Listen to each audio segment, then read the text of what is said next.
Good evening and welcome to the Monomoy Regional School District School Committee meeting held Thursday, April 27th at 6:30 p.m. in the Monomoy Regional High School Library. This meeting will be broadcasted to Channel 22 as well as live streamed and recorded to the Monomoy Regional School Committee YouTube channel. At this time, I'd like to call the meeting to order at 6:32, and I will do a roll call vote as we have one member participating remotely. Ms. Stout? Present. Ms. Gaines? Present. Ms. Gray? Here. Ms. Finnegan? Oh, here. Mr. Russell? Here. Ms. Henderson? Here. And the chair is here. Thank you, Tina. The next item on the agenda is public comment. Speakers are limited to 3 minutes. Additional time at the discretion of the chairperson. Is there anyone here for public comment this evening? Yes, Mr. Goostrop.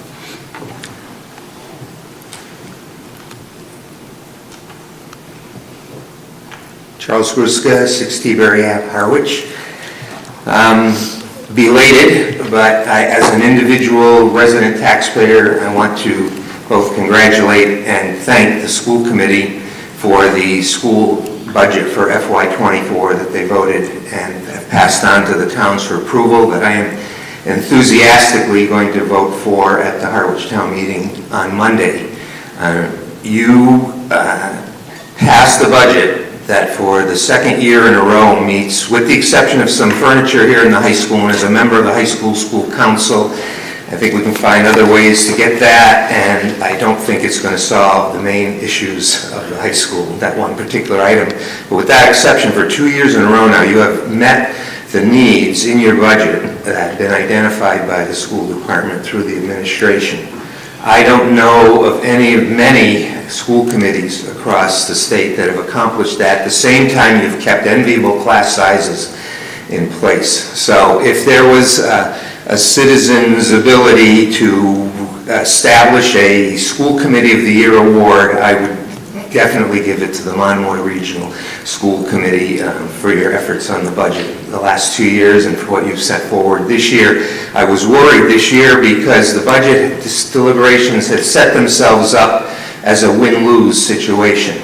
There were a number of needs identified, as there are every year, but this year things set up where some of the needs were seen as a greater priority by the administration, and the teachers and educational staff had seen another set of needs as priorities. And I was afraid things were heading for a win-lose, that whatever decision was made, there was going to be a winner and going to be a loser, and there were some town officials that were also on one side of the ledger as well. And I thought if you had a win-lose decision, you're going to have a very rough time, especially with the Harwich Select Board in presenting the budget, depending on what you decided. Thankfully, someone came forward on your group and said, do we have to have an either or, can we have a both?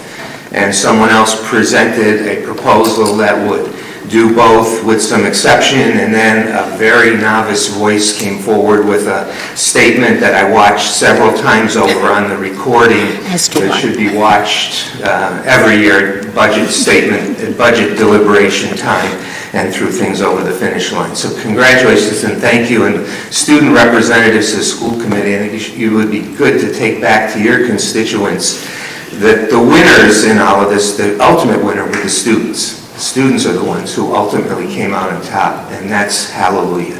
Second item is that, as many of you know who have been on the committee for a while, I'm a big fan of public comment period at meetings. In fact, we've spent a lot of hours and several years ago deliberating about public comment.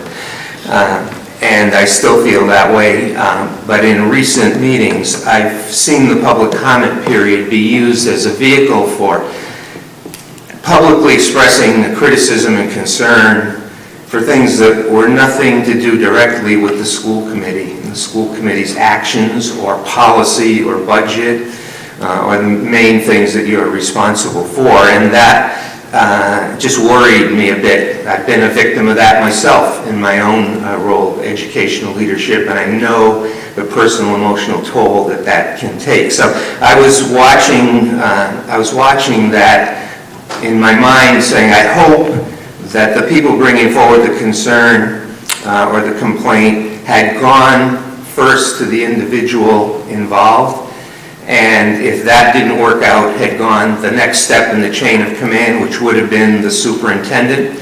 I saw in one case a complaint issued by the superintendent himself. I was hoping that at least what happened was someone went to the superintendent and gave him an opportunity to respond and honored the chain of command. And only then, and only when getting to the superintendent's level and not getting a matter resolved, brought it to the school committee. And it would have been preferable to have that come perhaps in a more private rather than a public setting.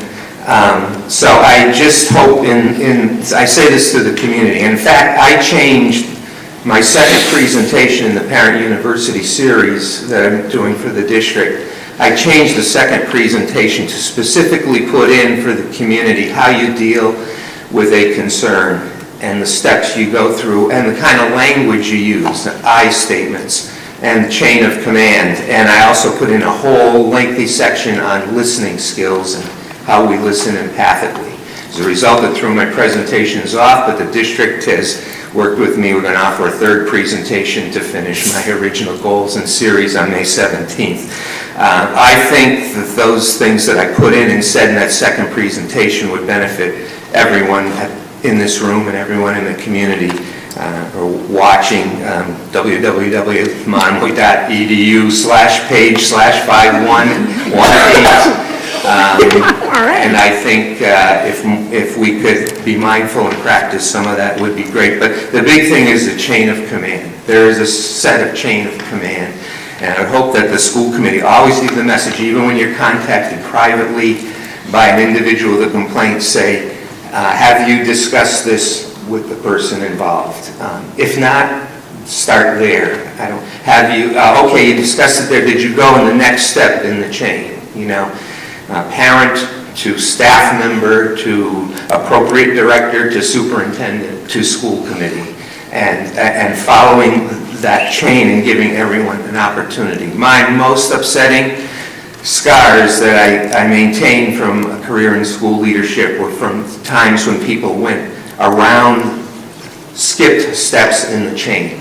And I get a call from someone above me telling me a complaint about something I really wasn't aware of, or wasn't aware that was as serious a matter as it was. And I say, if they only could have come to me, I think most of the time we could either work it out, and in some cases I would say to a parent, I would give them the card, I would give them the phone number of the superintendent and say, that's the next step in the chain. We're going to agree today that we disagree, but the superintendent's your next step. Make sure you get a call, make a contact. If he tells me to do something different, I will do that. I will defer to that and follow respectfully that chain. So I just want to comment tonight for the whole community to express concerns that we have directly to the person involved and to use the chain of command when we're working with the school system in bringing our concerns up the line and being very, very careful and thoughtful about using a public forum to raise an issue that's going to have a tremendous impact on the individual involved, especially if they have not really had a fair opportunity and fair warning that was going to take place. Thank you very much. I appreciate it. Thank you. Next item on the agenda is the approval of the minutes for the April 13th, 2023 Monomoy Regional School Committee meeting. Do I have a motion? So moved. And a second? Second. And a roll call. Ms. Stout? Oh, excuse me. Any questions or discussion? Sorry. Nope. All right. I will roll call for Ms. Stout. Yes. Ms. Finnegan? Yay. Ms. Games? Aye. Ms. Gray? Aye. Mr. Russell? Aye. Ms. Henderson? Aye. And the chair is an aye. Next item on the agenda is Portrait of the Graduate, first draft, Dr. Carpenter. I feel like we need to have music or something. Dun, dun, dun, dun, dun, dun. This is the presentation, the stapled one. Oh, that's not very good, Michael. Okay, cool, thank you. So before I get going, I want to just acknowledge that there were a lot of people that worked over the last year on this, and many of them are here tonight. We have over in the back, we have Anne Marie Varela. We have Ms. Megan Smith, Cindy Gushy, our own Charles Gruska, Mark Smith in the back, and Christina and Molly actually said they would be giving the presentation tonight. Excellent. But Christina and Molly, we're a few of them, and I don't want to forget Sharon on the big screen as well, was part of this, but there were also a number of others and all. I want to come back to them, but I just want to acknowledge that this is not me, this is a group, and it was a great group to work with. I also want to be sensitive to two things. First of all, that we actually have some people out there in TV land might not even know what Portrait of Graduate is, so I want to kind of go backwards. And I also want to acknowledge that we have school committee members who weren't around when, a little over a year ago, the school committee voted to engage with consultants to embark upon this Portrait of Graduate process. So I want to first start off and just kind of go back and just say, okay, what is the Portrait of the Graduate, and what was our process for developing the portrait? So the portrait of the graduate is something that a lot of school districts across the country have been developing, and it's really looking at beyond the academics, the extracurriculars that you have in your school district. What are these mindsets and dispositions and traits that we want to see in our graduates when they're crossing the stage? I think ideally done right, a Portrait of the Graduate can be that sort of guiding light, that North Star for a school district. And I think it can give us a lot of vision on how to inform the next strategic plan. And we talked about, as a committee, which would we do first? Should we do the Portrait of the Graduate first, or should we do the next strategic plan first? And the decision was Portrait of the Graduate, and have that work inform what comes next with the next strategic plan. So in terms of big picture in the process, for me as superintendent, was starting out really our year with the why. Why should we be focused on changing some of the things that we want to emphasize in our schools? What is that urgent need for change? And the orange box up there, the what, is what our group really focused on. So we're going to be really reporting out, or I'll be reporting out on the work that our group did in identifying those mindsets and skill sets and that students would need to succeed in this fast-paced world that they're going to be launching into as graduates. But the work doesn't stop there. So now that we've identified what those mindsets and skill sets are, we need to now, starting this summer into next year and beyond, start to look at how do we go about developing these skills. And the important thing is, it's not just a high school thing. Our accrediting body, NEASC, now requires on your next iteration of accreditation that school districts develop a Portrait of the Graduate for your high school. But those skill sets that we want to see developed in children shouldn't just start to be embedded in them here in 8th grade. You want to see, from preschool, kindergarten, all the way up through senior year, that we're developing these skill sets and mindsets. So we need to start looking at, okay, now that we've identified what we want to see more of in our students, how do we get there? And then that next piece is, how do we measure to make sure that we are developing these skill sets and mindsets in children? So our little process for this year, we went and had, we have school district data that Mark did a great job of compiling for the consultants and for the development team. We did surveys. We did surveys of parents and students and community members, so there was a survey that people could respond to on the skill sets and mindsets that they felt were important. We had a series of focus groups that the school committee members and community members and staff, so we had 7 different focus groups.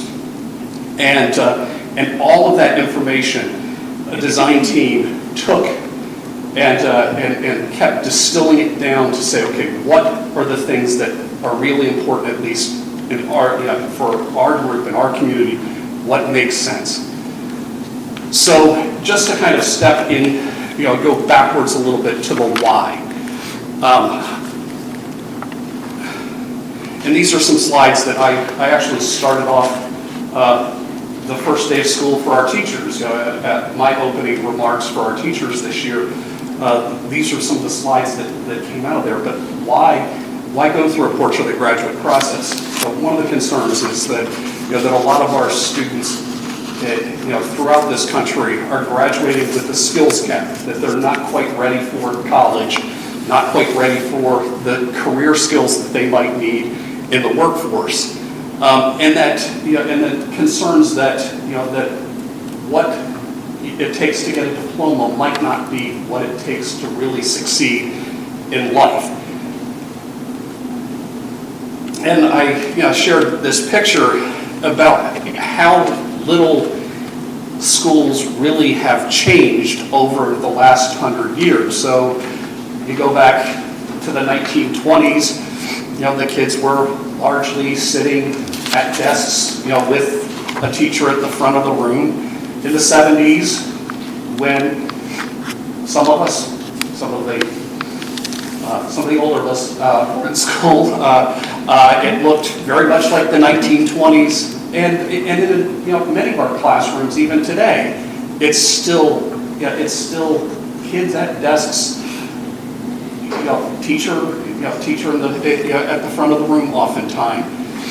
And when it comes to schools too, it's the things that we tend to test are sort of like our statement on what we value, and that's why I think that last part for the whole process of developing all of the steps of a portrait of a graduate, looking at what are we going to start assessing as a school district to make sure that if we value these things, how do we make sure that we are seeing these skill sets and mindsets develop over the years. So there's an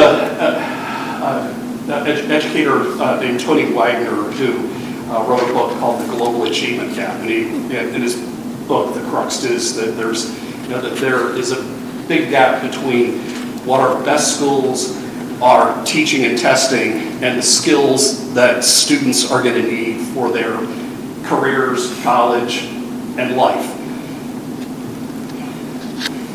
And if so I went back and I started to pull some of the oldest transcripts that we have printed copies of in the files here at the high school. And so those transcripts are back into the 50s that we can easily put our fingers on. And I just started to look at, okay, what back in the 50s was required to go and get a diploma from Chatham High School or Harwich High School, and it was 4 years of English, a year of math, 4 years of social studies, a year of science, 4 years of physical education. And I would say probably the only things that have tangibly changed in the last 70 years is some of the other stuff around the edges, where back in the 50s, the boys were really required to go and take some shop classes, and the girls were required to take some home economics type of classes. And depending if you were in Chatham or Harwich, there might have been some neat electives like aviation, and there was some shorthand and some business courses. And I did appreciate that back in the 50s, on the Chatham transcript, there was at least a glimmer of a soft skill, kind of like what this whole process is that Chatham had a quarterly grade that students were given for citizenship, and somewhere along the lines that kind of fell off, and the punchline here is, as we come back to it, citizenship's one of the things that I think our group thinks that we should really be emphasizing, and I do think it's something that Monomoy does emphasize and does a great job of. But again, I think I think it's on some things coming full circle there. 70 years later, what do we require today? 4 years of English, 4 years of math, 3 years of social studies, 3 years of science, 2 years of world language, 2 semesters of fine or performing arts, 4 semesters of wellness, and 1 additional course, and then of course, passing that MCAS exam.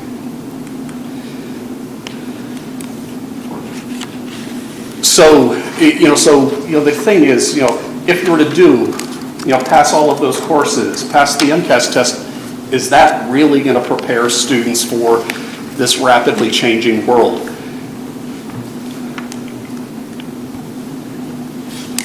One of the things that, that we emphasized as we were discussing, going into these conversations with the development team and with our, even with the staff at the beginning of the school year, is just how fast the world is changing. And, and are we really preparing today's students for a world that so rapidly changes, particularly on the technology front? And I went and started my year with sort of a long, drawn-out process and listed all the technologies, in my opinion, in the last 17 years that didn't exist when our current seniors were born. And for an example, iPhones and all of the apps for smartphones, that wasn't around when our current seniors were born. But that has really changed how we work, how we interact, how we communicate. And that was just one of many technologies. It was electric cars, drones, all the advances in robotics. So I decided to piggyback on Mark and Jim Birchfield's presentation the other day and say, okay, what has fundamentally changed about this wildly quick paced changes that the world's facing since the school committee voted to go embark upon the Portrait of the Graduate endeavor? And what's really changed is AI.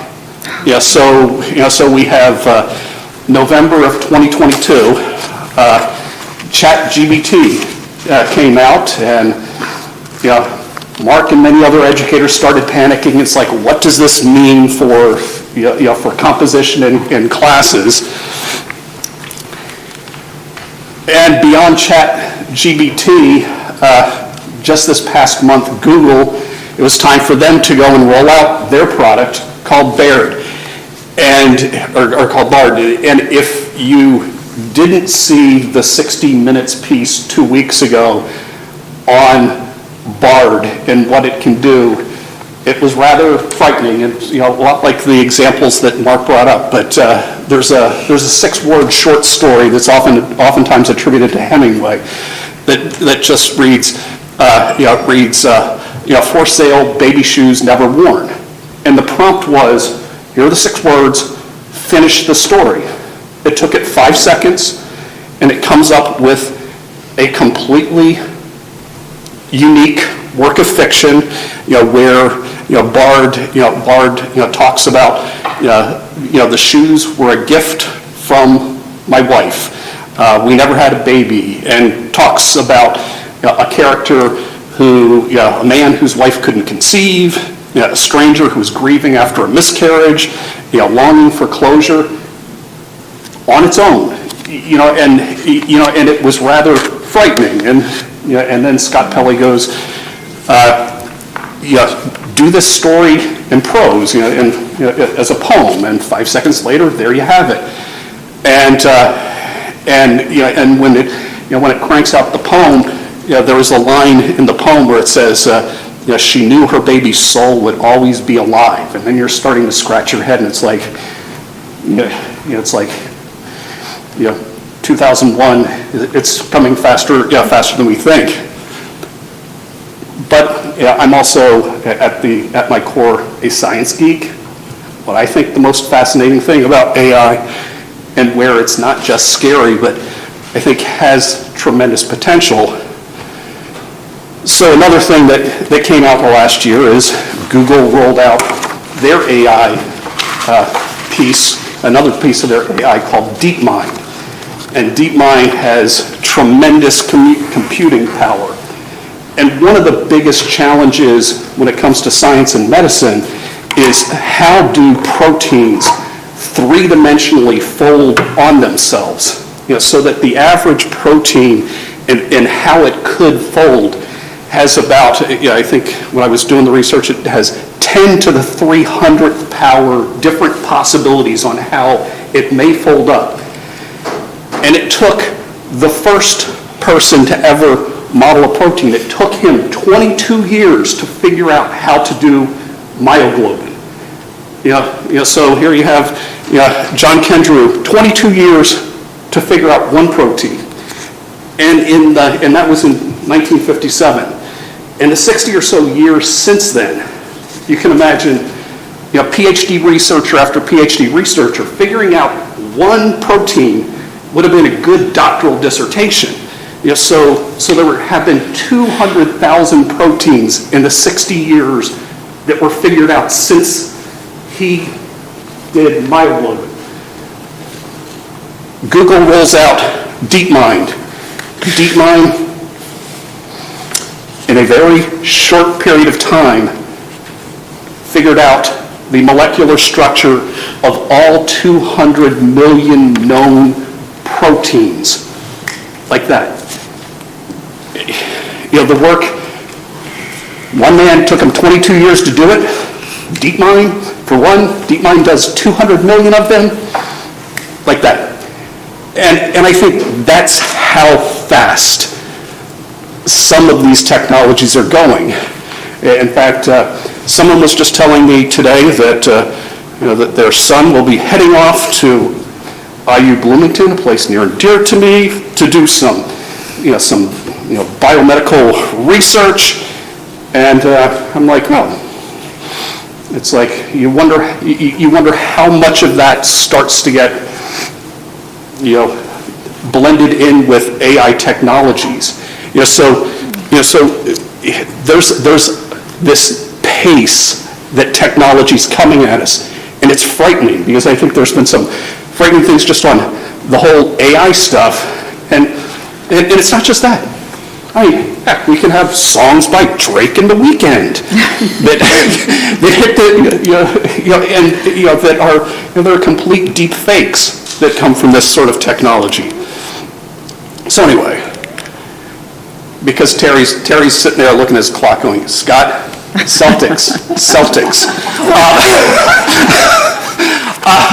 So what sort of skill sets and mindsets did our group ultimately think our students need to have to be ready to face this exponentially changing world? And we engaged with consultants, Teaching Learning Alliance, TLA, Gary Maestas and Pam Gould were the consultants we worked with. We went and started meeting with them in the Strategic Planning School Subcommittee from the School Committee, which was Danielle Tully, Jess Rogers, and Sharon Stout. And Mark and I would meet with TLA and come up with a timeline of the composition of the development team, come up with the surveys that we would be using.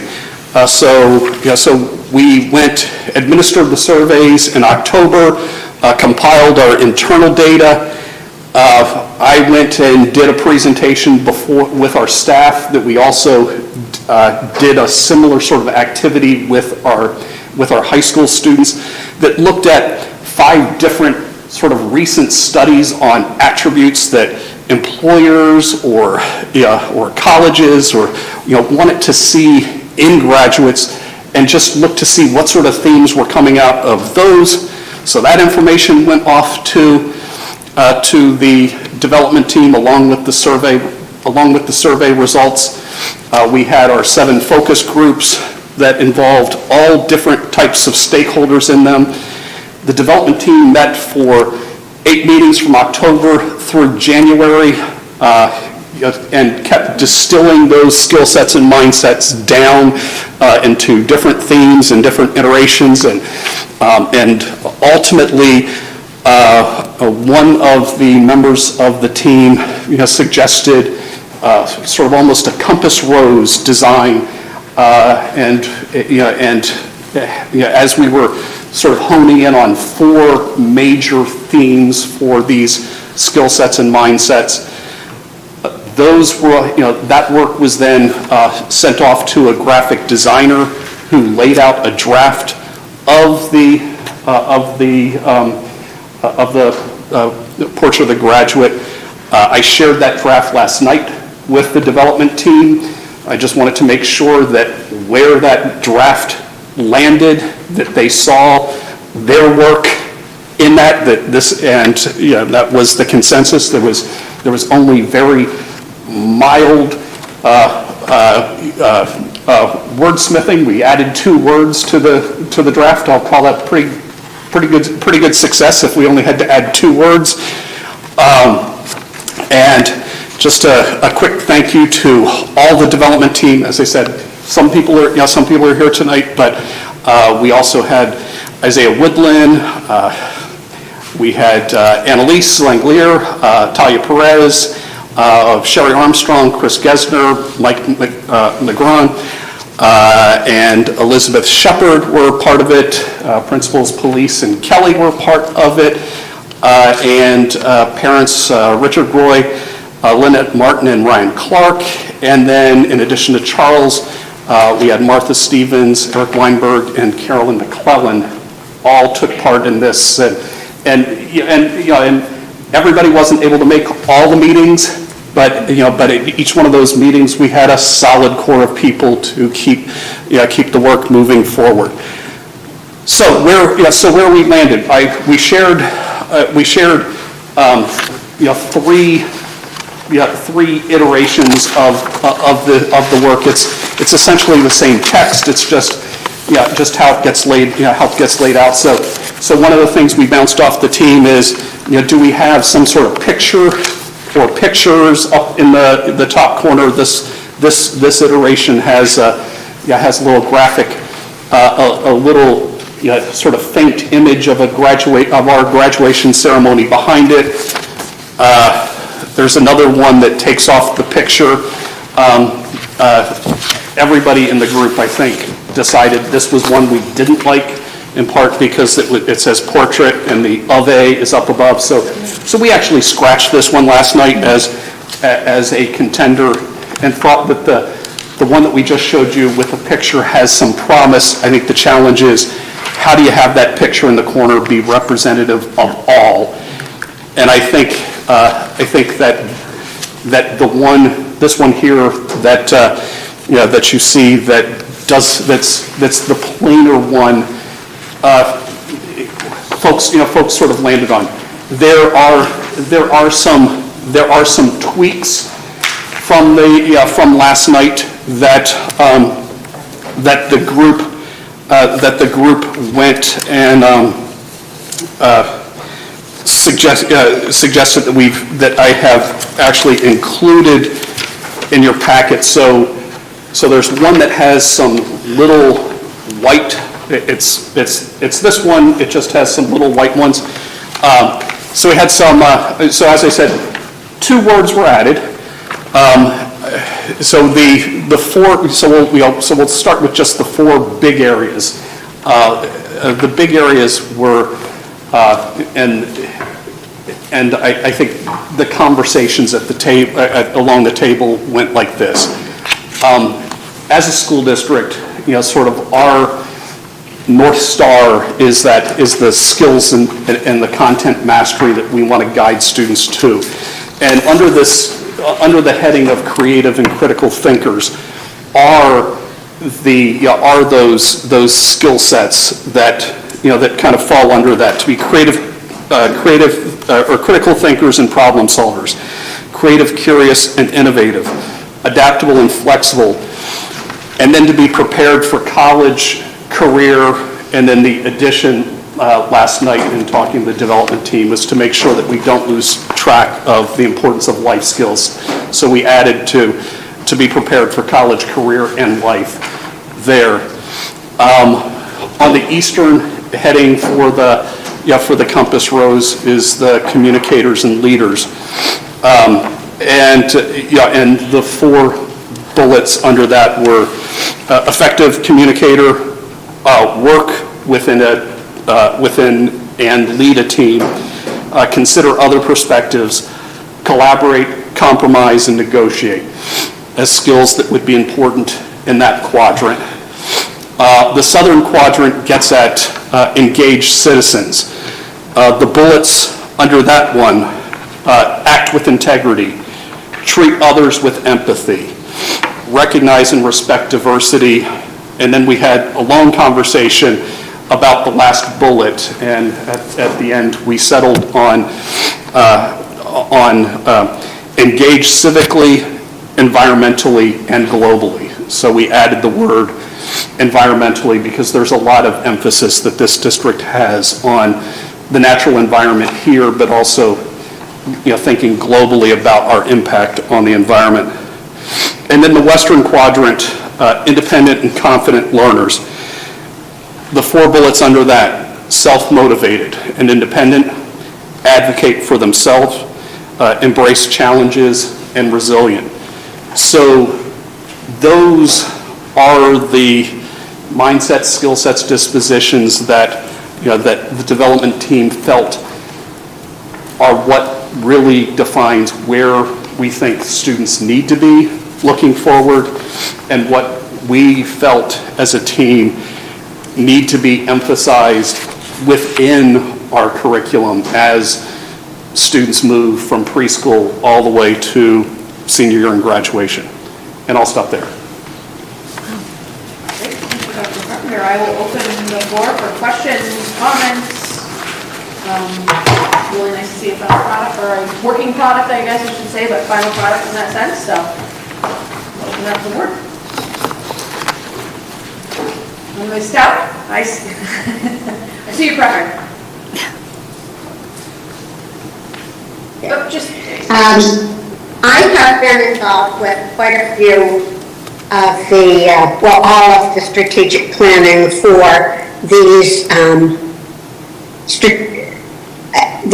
programs just like this, and I'm more excited about this one than I have been in the past. All of them have been exciting, but this is a different level, and of course this is like phase 1, because phase 2 is actually delineating out the hows and the doing.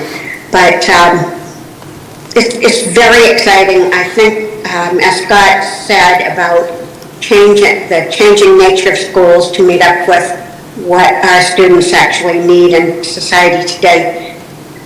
These do it, and so when we see the more refined, however this is going to get done, that will be also very exciting. But this is, I can't say enough of this. There were actually about twice as many things that we decided as this, but the twice as many would be totally not doable. This is taking on a big challenge as it is. So anyway, I'm just saying kudos to everybody that worked on this, and to have the students on it was a huge plus. Thank you so much, Sharon. Thank you. Anyone else with a comment, or Ms. Gaines? I'll just echo a couple of Sharon's comments. Thank you to everybody, because this is a lot of work. So thank you to everyone. And I think a great job. I have a question. So you're still working on this? Is that what I understood? Yes. So it's a good question. So the draft that has that was the thing the last slide I projected, has the little white edits.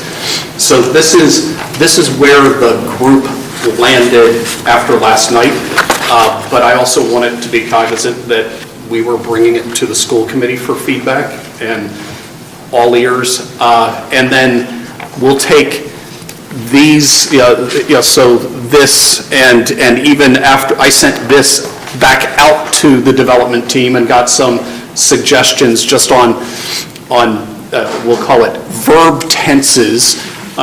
So we'll kind of clean that, and Joy and I are actually having a meeting sometime next week that will take this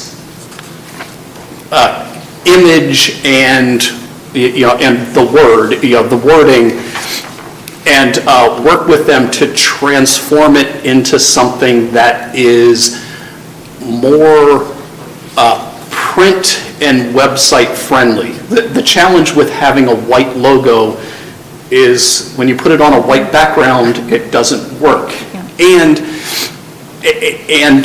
just a white logo by itself isn't necessarily as exciting as something that has some color to it. So we're gonna, the concept will stay, but I think what we're gonna try to work with them on is a way to lay it out so that, so that if you were hovering over this on a web page, it might go red, and you're following down.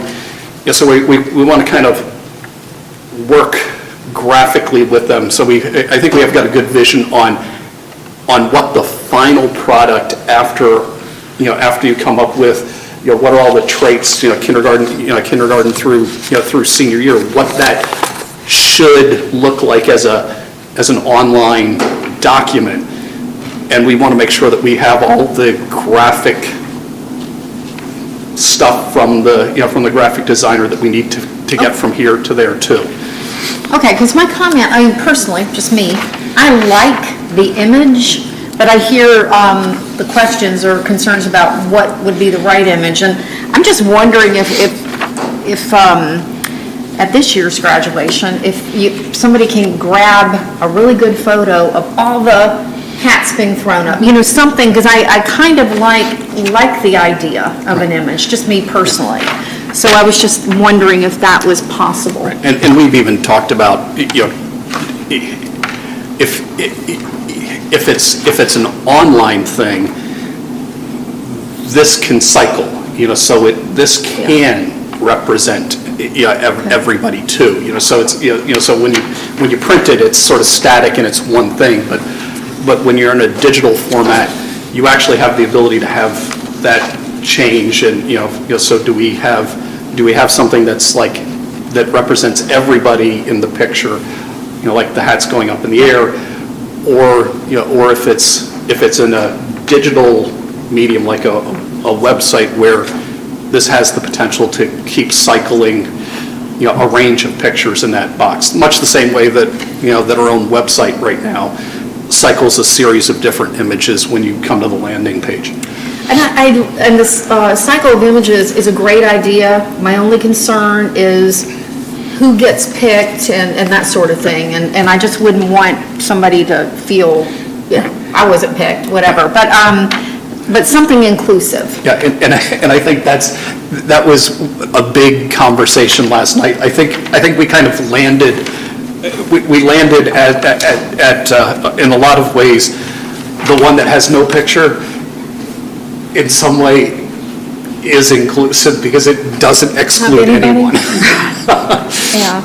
Okay. Well, I like the idea of an image, though. Yeah, I just think maybe there's some creativity about what the right image might be to include folks. So, all right. Thank you. Great. Any other questions, comments? Great work, everyone. I mean, I know from hearing everything that's been going into this, so it was no doubt exciting to see this tonight, so I look forward to the next presentation and more updates. Thank you. Next item on the agenda is Dr. Carpenter again for Superintendent's 22-23 end of cycle report. So each year when we get to this time of the year, I just share out my goals, and so I wanted to make sure that in your packets you have my goals, and I'll just spend a moment going over them, but also just compiled just some documents related to each of those goals we also try to put together for the committee, and then also the way educator evaluation is set up, that there's a rubric that each educator is partially assessed upon. So I do a little self-reflection with regard to each of the indicators under the 4 standards. But anyway, to the goals conversation, the first was the professional practice goal that was working with the community engagement coordinator in the high school guidance department to design a higher education mentorship program. So what we have done so far is I've been working with Joy. We've met with the high school guidance team and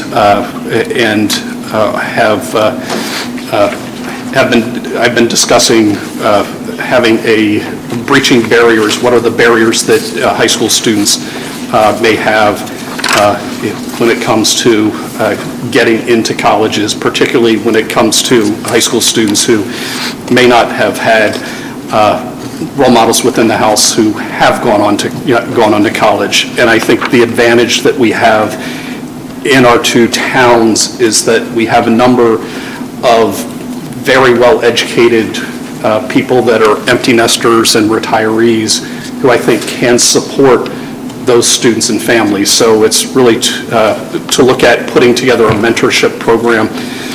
So we pitched this with the guidance department. They're excited about it. We talked with them about identifying current 8th graders to be paired with mentors as they enter into 9th grade, and then starting a process of recruiting mentors and putting in place a full-blown mentorship program next year. So, so it's beginning. Joy's done a nice job of starting to recruit some mentors, and we'll try to get information out to a lot of different community organizations, just soliciting their support.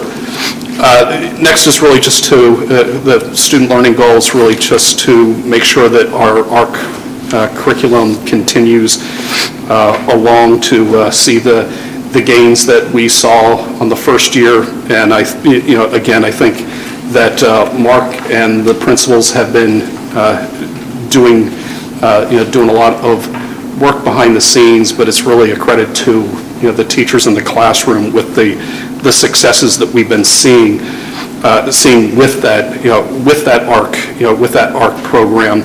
But I know that you've seen the presentation that the principals gave with regard to their data.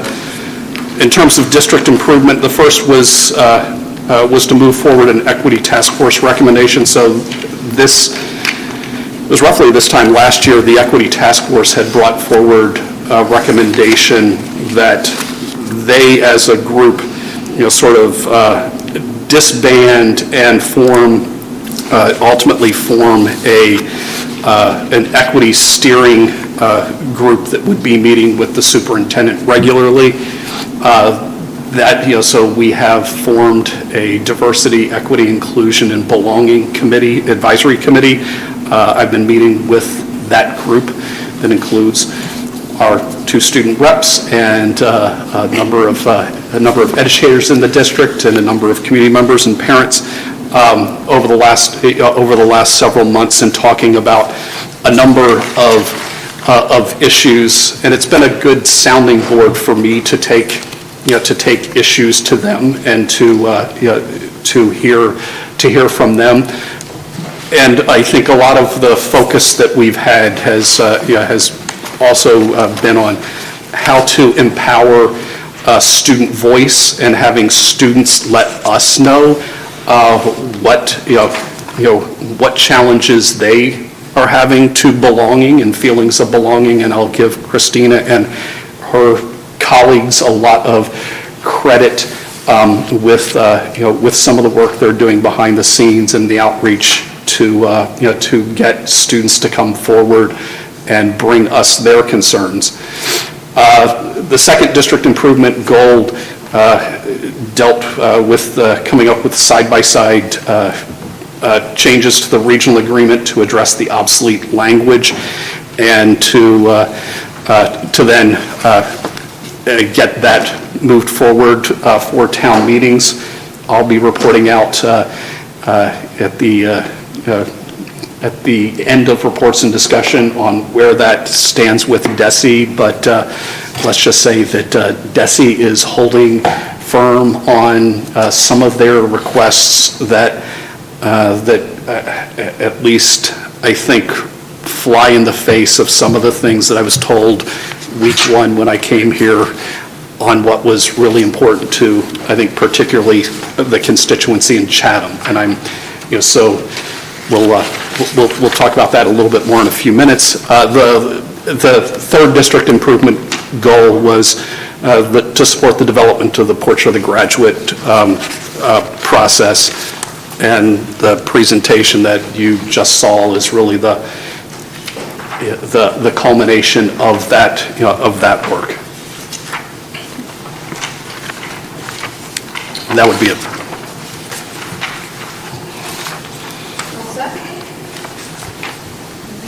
Mary? Just a reminder, so the fillable form, I believe Dr. Carpenter sent it to everyone, but it is also in the shared drive that Leah has shared with all of us. If you do need a hard copy, Leah's happy to provide that for you, just let her know. And if everyone can get me their copies by next Thursday, May 4th. And then I will summarize and have it back for May 11th to report out. And Mary, just to follow up, in past years, we've only given you part of the final page, and this year you need everything. I feel like last time you said something about... Yep, every single section has to be filled out. So typically, we've just given you... The front. The front page. Yep, and then the comment section. In the comment section, but you actually need every page we've completed to get to our conclusion. Correct. Okay, and all our notes and everything. Yep. Okay, great. Send me it all. Question? Yes, Ms. Games? So, first of all, thank you for sending us this via email, so that's fabulous. But I don't think Leah needs to give anybody a copy. This is the copy, right? It looks like it to me. It is the copy. Okay, good. It is, but if you want like a scratch one. Oh, I see. extra Okay. copies, or if you don't have a good printer. If you need any help, just give a holler. Thank you. Photocopy, use this one as your, if you're gonna write it as your... Okay. And he also did email us the rubric, but then we have a hard copy too, so this is super helpful. Any other questions? All right, and for any of you, or those of you that is your first time completing the evaluation, please feel free to reach out if you have questions to any of us. Mr. Russell would love to field those calls. On his bat phone. On his bat phone. Next up, Michael for Q3's finance report. Hi, Michael. Good evening, everybody. Good evening, school committee and everybody else. My name's Michael McMillan. I'm the school business manager. And I'm just going to give you an overview of the Q3 finance report that was in your packs. I have some slides here. And just to kind of highlight some of the main points from that report. I like the first sentence. It says, "We have money." Yeah. Ooh, that's good. Enough money, yeah. Yes. Perfect. All right, so I always like to give you, reassure you, we have enough money to make it through to the end of the year. There's definitely, and I'm going to touch on this in a little bit more detail, but this is definitely much tighter than it's been in previous years. So we're spending a lot more money at a faster rate than we've done. One result of that, which will have a kind of longer term consequences, our excess and deficiency fund is likely to be a little lower than it's been for the last few years. So the amount that we put into it is less.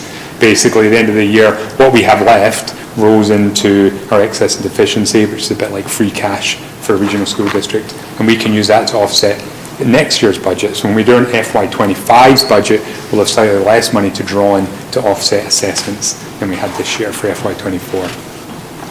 I'm going to talk about this a bit more. The biggest deficit right now is in operations and maintenance. Spending a ton of money on maintaining our buildings and keeping our HVAC systems running efficiently and effectively. And one of my requests today is for a budget transfer to help offset that deficit.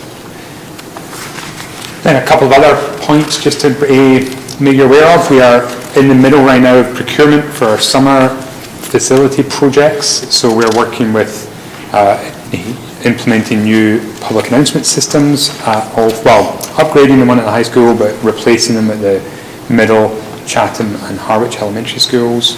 And then also some floor replacement. We're putting in tile, replacing carpet at the middle school, and also some mini splits, HVAC systems at the two elementary schools and the middle school as well, replacing obsolete equipment there. And then one other small change is we've updated the facilities use software to make it a little more easier for us to differentiate between external people using the building, so we can make sure they have all their insurance and they've signed all the waivers and so on, to make sure we're on top of that, and internal people have a simpler, faster way to get through. So we've launched that this week as well. Oops. So this slide is like all expenditure. This is all in the general fund. So this is the budgeted amount. So you can just about see there's a light blue bar each year, and that's the budget. And the dark blue within that is expenditure to date. It's all expenditure. So our expenditure includes encumbrances. And we encumber our payroll, we encumber everything we can as we go. So any expenditure we know has been encumbered by this point. So there, as you can see, there's a small gap between our total expenditure and encumbrances and our budget at this point. And that gap is as small as it's been, almost as small as it's been. There's maybe a couple of years which has been about the same size.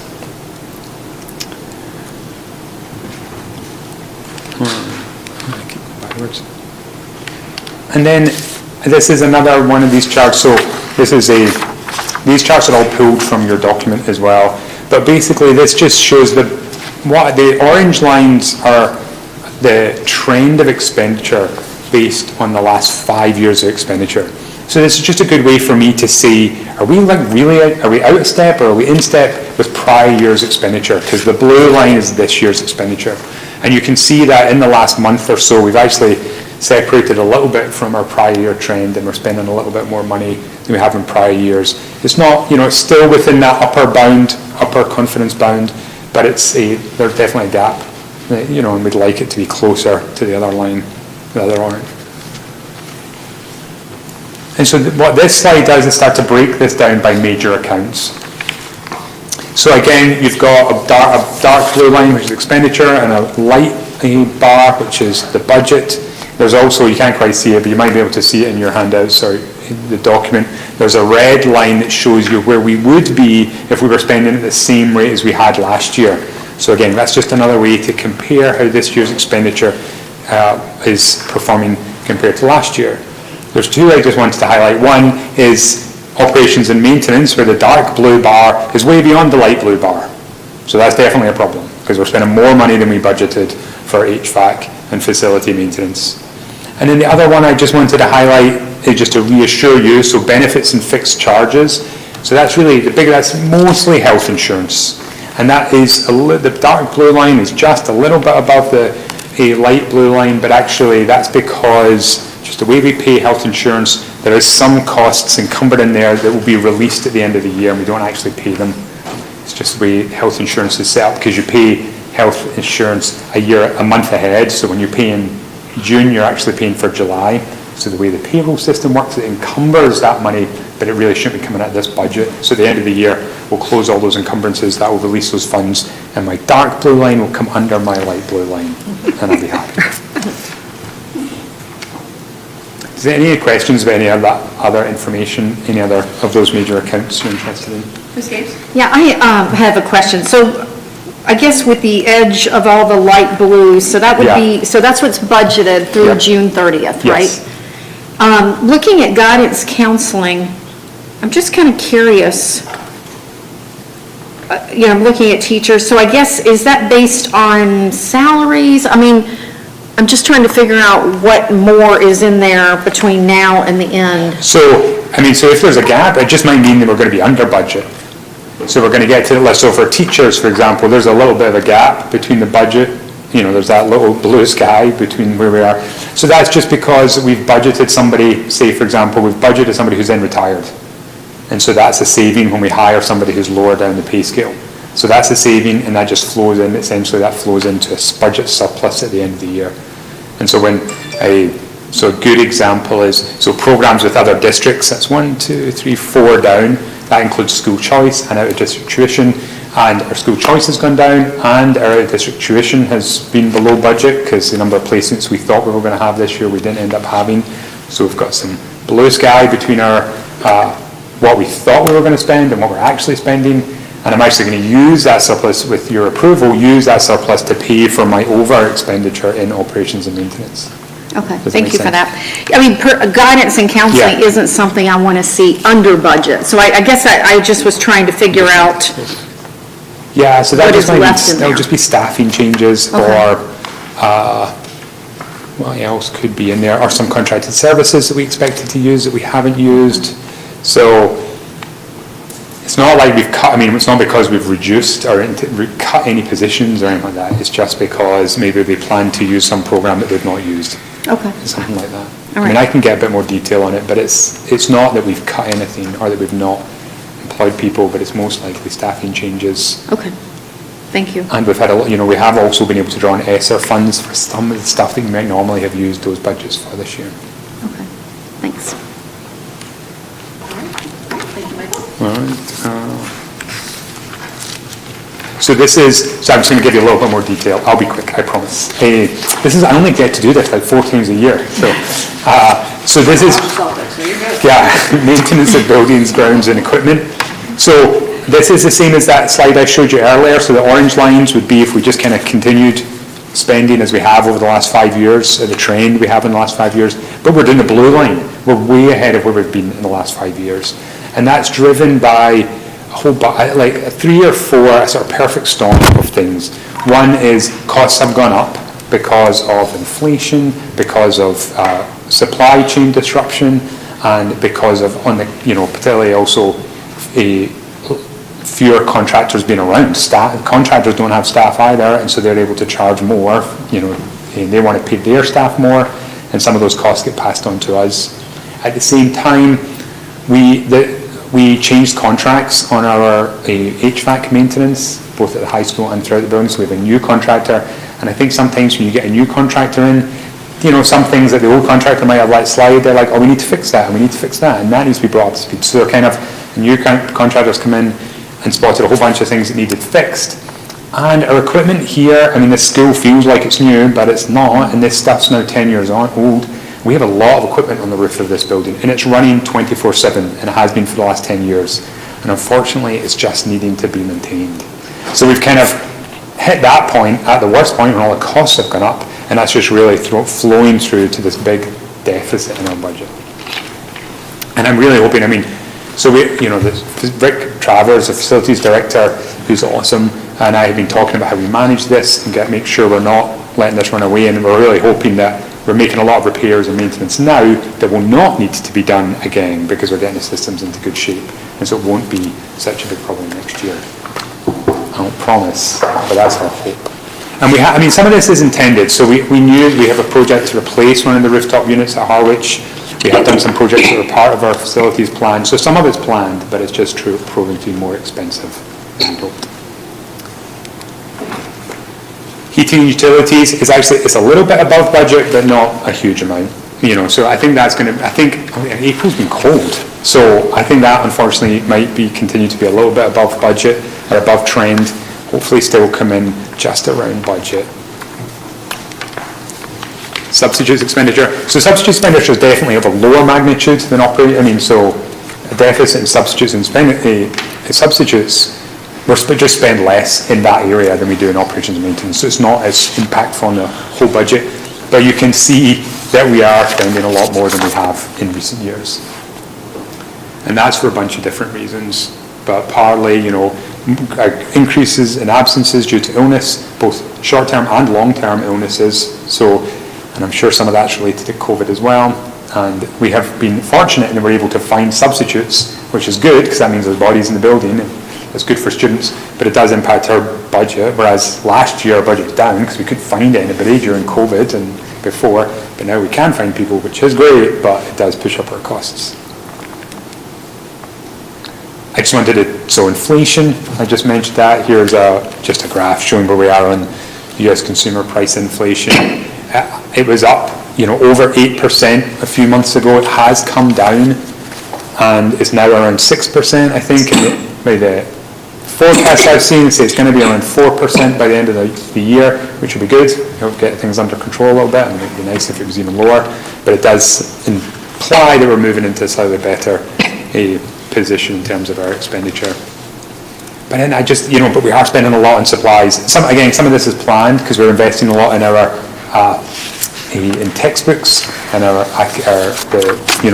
new curriculum at the elementary schools, and that has, so we are spending more money. But everything is just a little bit more expensive, and we're seeing the knock-on effect of that. All right. Contracted services. So you can see we're not spending as much of an increase in contracted services as we are in supplies. All right, real quick, I'm almost finished. This is revenue. So revenue is more predictable than expenditure. I mean, expenditure is reasonably predictable, but revenue, we know how much we're getting from the towns. So our assessments. So the assessment, I just wanted to highlight a few of these points. So it looks like revenue to date, which is green, is what we've received this year so far, and the grey is what we've received to the same point last year. It looks like we've actually received more at this point last year, but that's just a timing issue, and that will be, by the end of the year, we'll have received more assessment than we did last year, which is correct.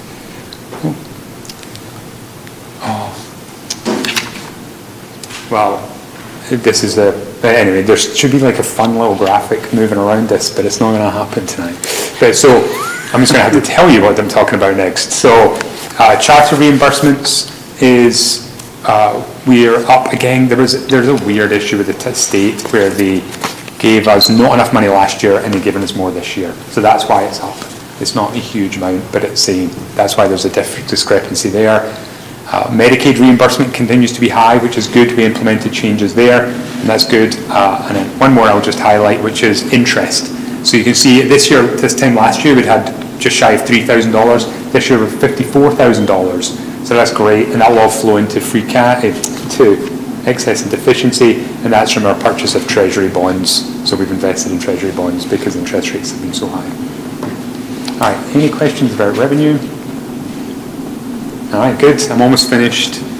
The last slide is just, so as we've gone through, largely from discussions with the school committee and the finance subcommittee, there are other areas where I update you on each quarter.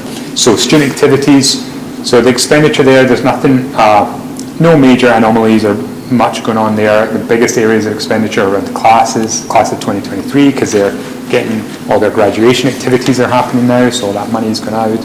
We have some money in the store that's been spent, so no big changes there. It's used the Lighthouse Fund at the middle school and the high school.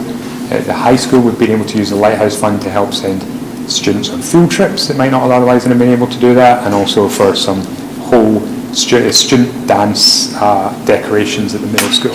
So that's what we've been using that fund for this year.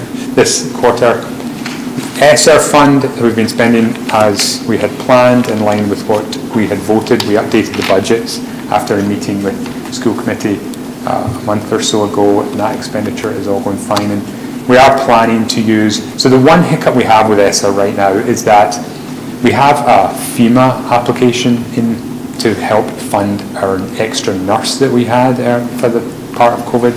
And that's coming out of ESSER right now. But if we get FEMA reimbursement for it, then that will free up those ESSER funds. And so that we're using those potential ESSER funds to pay for the mini splits that's happening, because that's all about improving the environment. So that's happening right now.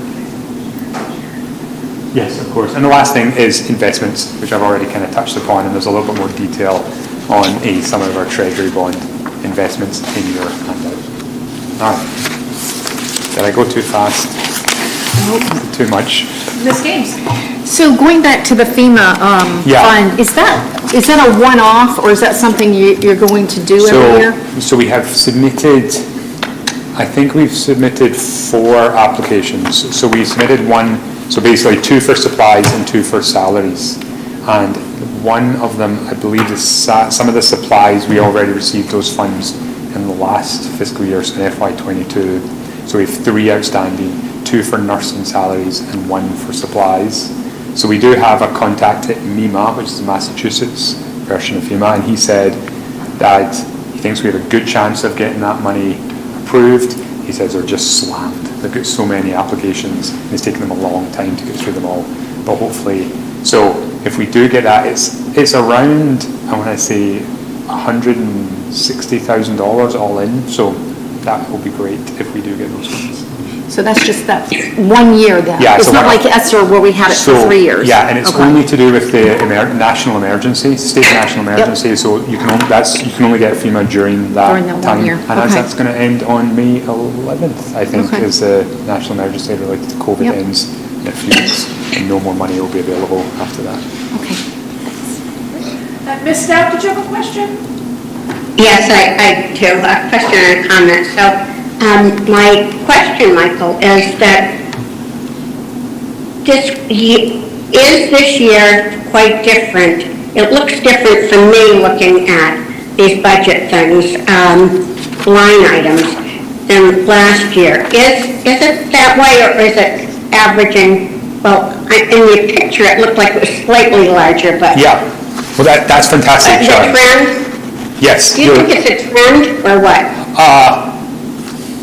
That's a great question. I think that also when we did the budget for next year, we did increase a lot of these lines. So we increased our operation and maintenance line because I think there is a bit of an underlying trend here. I mean, 4% inflation is still high, and it's the highest it's been, for a number of years. I mean, if it carried on at that would be a relatively high level. I think our operation maintenance costs are, I hope this year is going to be higher, but I think they're going to continue to be high. Substitutes, that sort of thing, I don't see that not being a problem. I think we're going to continue to struggle with, there's a whole lot of underlying issues about staffing and making sure we have enough staff related to, being on the Cape. So I think this year is a little bit of an anomaly. I hope it will come back a bit closer to historical trends, but I do think we're probably going to continue to see expenditure increase, maybe a little faster than it has in the past. So I know everyone there knows that I'm ending my time on the school committee at election time, but being on the finance committee, I'm just thinking that it might be helpful, or I think it would be helpful, if we didn't have a meeting before this was all brought up. All of these facts and figures are, I believe, pretty difficult for us because unlike other years, sometimes we had somebody that was specialized in finance, but of course most of us weren't. So it might be helpful to introduce this to the subcommittee finance and maybe to look at 2 or 3 years on areas that have changed. I think like Tina mentioned, the adjustment counseling, that's been coming on for a long time, and of course at the high school there's a replacement one, I guess there is a new one, but we did lose one for a while. But those kinds of things to look over and strategically analyze is just going to take more than getting the information, like 2 days ahead of time on this. From me personally, and I would guess everybody there. So just looking at how things have changed, it wasn't such a big deal. Every year I've been on the school committee, we always underestimated the substitutes.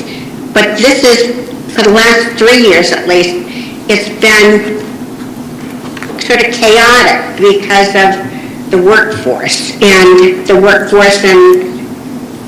that impacts all these other kinds of things. So anyway, that's just my 2 cents suggestion that may help us figure that out. Thank you. Just before you run, I would just say, We did add adjustment counsellor at the high school using ESSER, so we've increased the number of counsellors, just to be clear. Yes, We have a yes, plan. you're right. We replaced one and we increased one. You're absolutely right. Thank you, Michael, for that. That's- All right, are there any other, oh, yes, Michael. Oh, sorry, so I do have Yeah. a budget transfer request as part of the budget part of this year presentation to transfer $400,000 from into our operation and maintenance major account from our other program, our programs with other school districts. So as I mentioned, we have a surplus in school choice and in out-of-district tuition, and I'd like to use that surplus to offset the costs in operations and maintenance. So I don't know if you want to do that now or at the end. Or not at all. Well, my only concern is that the budget transfer is not an action item. It actually says quarter 3 finance report. Yeah, I mean, it can definitely wait. My So, instinct is that maybe we'll just put it on as an action item for the next meeting. That's Just keep perfect. things clean. That's no problem Unless at all. somebody opposes that. All right, so if we could just move that to the next meeting, we'll do the budget transfer then, Michael, if you don't mind. All right, my pleasure. That'd be great. My Okay, pleasure. I'm It just would be doing my that. pleasure. All right. All right, any other questions for Michael before he runs away? All right, right, thank you seeing very none, much. run, Michael, run. Thanks, Michael. All right, and next item on the agenda is the Monomoy Regional School District Regional Agreement Update on DESI recommendations and town meetings. Dr. Carpenter. So we heard back from DESI just a couple days ago on whether the long list of suggestions they had were required or were they just suggestions, and long and short, there are certain things that they were very clearly demanding that they wanted to see, and I do think that they would be quite challenging for us to move forward, but I do think that the regional agreement subcommittee should come forward and discuss and talk about, do we come up with a strategy on adopting certain changes and educating everybody for town meeting a year out, or do we bring back to the full committee an indefinitely tabling of the regional agreement? But to kind of explain to folks, long and short, what I think the larger hangup is. When we were working last year with the towns and DESI on language for the assessment changes, the Department of Education, when they approved the original regional agreement about a dozen years ago, and didn't at the time have qualms with a couple places. There were actually 3 places in the regional agreement in the past that had some language that one could say restricted just a simple majority vote. And, so 12 years ago, that wasn't an issue by the team that was in place at DESI. Today, the team that's in place is very clearly wanting to see anything that involves restrictions on simple majority to come out of a regional agreement. So we have in the agreement as voted, sections that were not touched. There are 2, and if you were to flip to the second page in the handout, I sort of highlighted the 2 sections that currently sit in the regional agreement that have restrictions on majority votes. So one just talks about when the school committee takes a vote, and there are 8 members of the school committee, 4 from Harwich, 4 from Chatham. The 4 from Harwich have full votes, and the 4 from Chatham have 50% votes or half votes, so that together there are 6 votes. And the language reads, for a motion that requires a majority vote to pass, a majority greater than 50% of the 6 votes, which must be no fewer than 3.5 votes, must be cast in the affirmative. And then the restrictor says, and at least one committee member from each of the 2 towns must vote in the affirmative. Now, keep in mind, Harwich has 4 votes, so it's not so much a thing if you're wearing a Harwich hat on this, but if you're wearing a Chatham hat, there's the potential that 4 Harwich people could vote one way and the Chatham people could vote another way, and that there would be the potential that it's just Harwich dictates what the district is like. And I want to emphasize to everybody out there that in the 10 years that I've been here, this, I think, with the exception of one random vote, and it had really nothing to do with anything, just by random chance, it came down along town lines. But in 10 years of anything of substance, this is sort of a non-thing. But I know that, I even, remember a conversation with Jeff Dykins early on in my time, when I came here, was talking about, how important that last part of that sentence was for this agreement to pass by the slim majority that it did in Chatham. And then there's a second spot in the regional agreement that would impact a simple majority, and that has to do, it's in section 3G, it talks about if the committee were voting on something to do at Harwich Elementary or Chatham Elementary, it says any action voted by the Regional School District Committee which directly and specifically affects the elementary schools in only one town will require that 3 of the 4 members of the Regional School District Committee from that town in which is affected, where the affected elementary school is located, must vote in support of the action. And again, I think, Desi would say that there's a restriction. Those sort of restrictions need to come out. So again, my worry is that, I think we talked about with Desi about this process, that we're going to do the budget, and the next iteration was to clean up obsolete language and to just get the terminology updated. And this is going beyond the scope of what we were billing the phase 2 to be. And I do think I think we have to wrestle with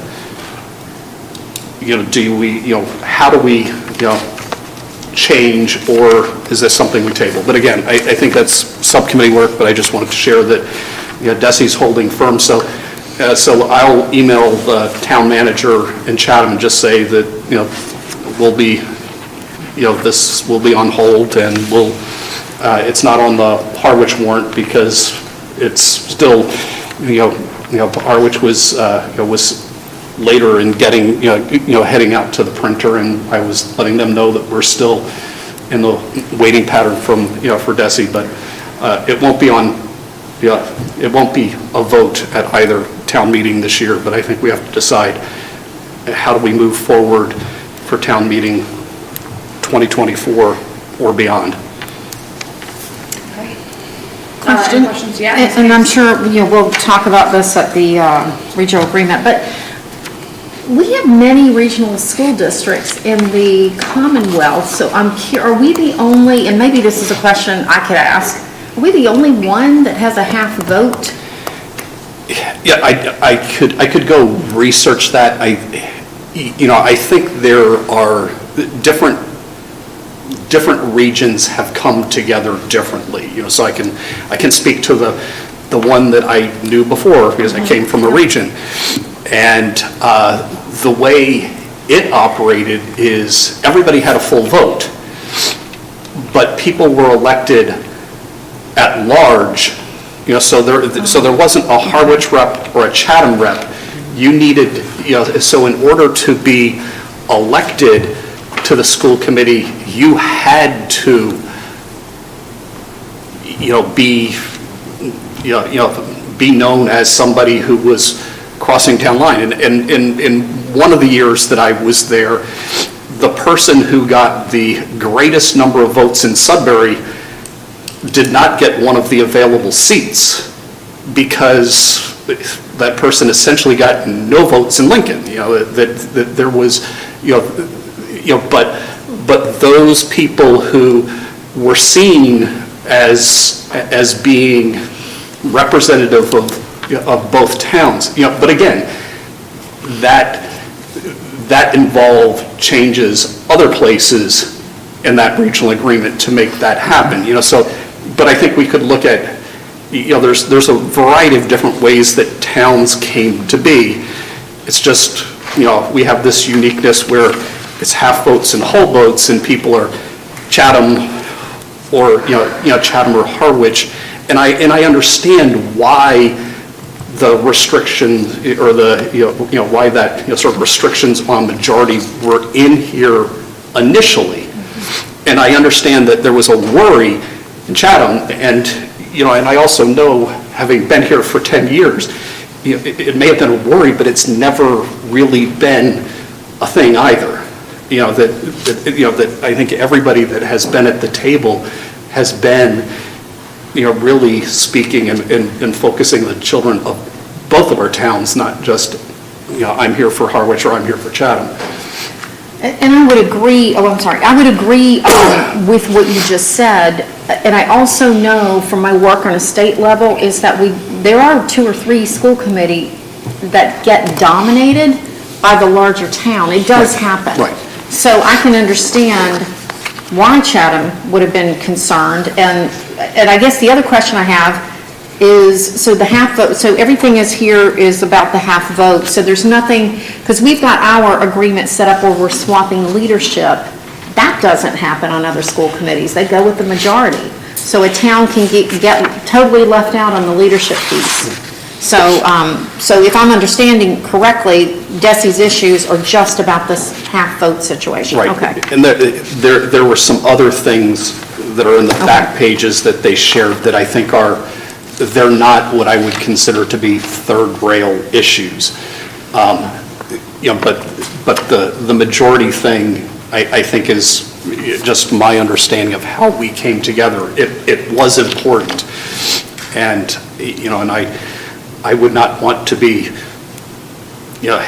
standing in front of Chatham saying, here's why, unless we had, a lot of discussion as to what we were going to move forward and why. Okay. There's, so Desi does put, there's at the bottom of the first page that they said at a minimum they would want the section to read on all issues in which law or regulation requires a majority vote, that a simple majority will be required. Again, it's something that the subcommittee can discuss, but what that means is there aren't a lot of things that statute specifically says school committees have to vote on. And, and I think the challenge is the school committee would have to kind of have our lawyer constantly update what are the things that by statute you have to vote on. So when you're voting on an English curriculum, the statute doesn't say you need to vote on English curriculum. So those the way the restriction on majority could operate. But again, do we even want to go there, or do we just table? Mr. Russell? Just to echo a point that Scott raised, in my recollection, going back years, there were a very thorough discussion around how does one balance the majority rules and also balance the tyranny of the minority. And Chatham had the opportunity, representatives discussing this, to rather than go with a half vote, they would only have 3 members. In Howard would have 4, but there'd be whole votes. So either way, in the Chatham folks, namely the gentleman that you alluded to, referred and preferred, let's give our town 4 people at election time every 3 years, and the same with Howard. So to do that and still balance off twice the number of population and twice the amount of money being developed into school budgets, one town would have 1 whole vote. So and I think there are some regions that did the other. They have 3 people on board, the other town had 4. Any other questions for Dr. Carpenter on the DESI updates? I have a comment. Sharon? Yes, just correcting a little bit what Terry said. The spirit was exactly true of that. I was on that committee developing this, and it was at that time that Chatham would get 2 full votes and Harwich would get 4 full votes. And having kind of had 1 foot in each town, and knowing that Chatham was much more, much less so on the idea of regionalization than Harwich, I suggested that they have 4 people on, each with a half vote, and surprisingly enough, everyone was fine with that. So that was the origination of that. Now, whether I agree with Scott, maybe it's not worth playing around with, but I don't feel like Chatham is at the same place anymore. So if Chatham couldn't come up with 4 people and only could come up being smaller with 2 people, then that might be a place that the regional agreement might want to change. But at this point, seems like everyone's happy with it if they do understand, rather than think that Harwich is getting whole vote and Chatham's only getting half, if they don't understand what that's from. That's all. Thank you, Ms. Stout. Any follow-ups? Can I just Yeah, clarifying Ms. question? And again, I know we're going to go into our committee, but clarifying question. Am I understanding correctly that even if we kept the half vote as is, or can we do that, or is Desi saying no? No, sorry. DESI doesn't have qualms about the half vote. Okay. They have, it's the language where, where you have to have someone from both towns okay. voting in the All right, affirmative. gotcha. Or the language that where 3 out of the 4 members from one town must vote in the Okay. affirmative for something that it impacts an elementary school for it to be passed. So they're basically saying that you should have just simple majorities, not restrictions on simple majority.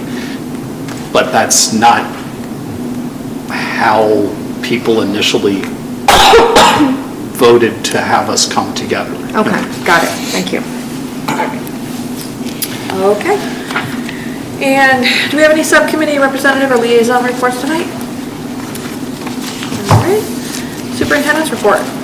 I will be quick here. I'd like to, first of all, recognize that Brianna Modi, a 7th grade student at the middle school, was honored at the State House yesterday as one of the winners of the Governor's Portrait of Essay Contest. She and her family met with Governor Marley Healy and Lieutenant Governor Kim Driscoll and Education Secretary Patrick Tutwiler and former Governor Jane Swith, about whom Brianna wrote her essay. She was one of 13 winners from around the state and the only winner from the Cape. Monomoy Regional High School is also proud to have 3 students among the winners of the 2023 Blue Institute Words on Water Rating Contest. Congratulations to Talia Tambolio Perez, Adrian Wright, and Quill Adamsons.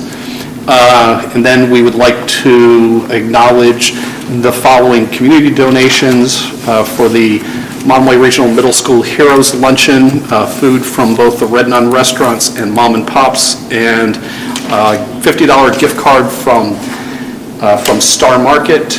And then I'd like to sort of acknowledge that last Tuesday, Cindy Makehomer, one of our fourth grade teachers at Chatham Elementary School, was honored as a Global Leader of Distinction at the Global Deep Learning Conference in Anaheim. Unfortunately for Cindy, she was staycationing on Cape Cod and was only being texted that she was the big award winner in Anaheim. I stopped by her classroom and asked her when she would be getting her trip to the White House or something for that. And then last but not least, in your packets, there is an invitation for Senior Arts Night, which is Thursday, May 11th at the high school auditorium. The art show's at 6 o'clock, film and music at 7. Ms. Anderson, do you have a question? I do. Is it okay? Yeah. So, this is really exciting, and there's so many exciting things that happen at our school, but I feel like sometimes,